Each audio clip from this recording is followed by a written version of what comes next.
Hi, some final reflections on the big vote this Thursday. Like I said, a lot of people have made their minds up. I've been listening to lots of people on the radio and online, and it's interesting to hear about scaremongering. There's a lot of talk about scaremongering. Now, I have two daughters, and one of them travels a lot. Now, she hasn't been to South Africa, but if she was going to go to South Africa, I would say, please, Emily, be very careful. There was a very high incidence of rape, robbery and murder in that place. Lots of tourists are attacked, and if you do get raped, then it's very likely your rapist will be HIV positive. Please, my daughter, if you are going to go to South Africa, stay out of trouble. Watch out. Oh, Dad, you're just scaremongering, you're just scaremongering, you're just scaremongering. Well, working as a doctor, I'm always warning people against dangers that could happen. Okay, there's more to life than worrying about risks.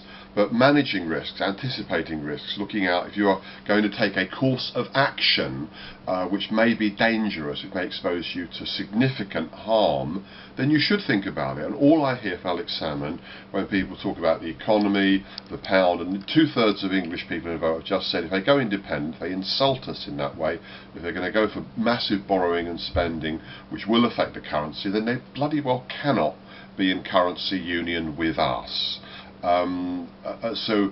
Lots of companies, big companies, have said that if Scotland goes that way, they will move their headquarters out of Scotland.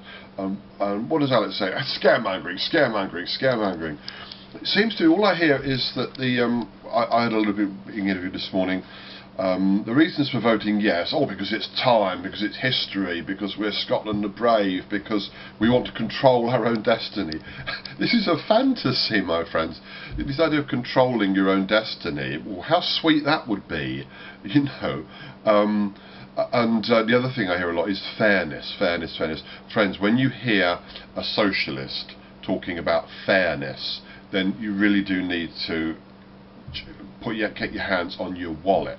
If you're a higher rate taxpayer, in other words, if you're a hard-working member of the striving classes and you've managed to achieve a good income, then when a socialist talks about fairness, what he means is he's going to charge you higher rates of income tax. And he's also going to screw businesses as well. Businesses can afford to pay more because that would be fair. Besides which, as Alex will say, well, I've got to pay off all the people I've persuaded to vote for me, and they've got big expectations. So I hear a lot about scaremongering.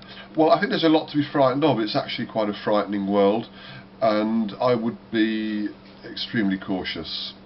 Extremely cautious. On the one hand, Braveheart.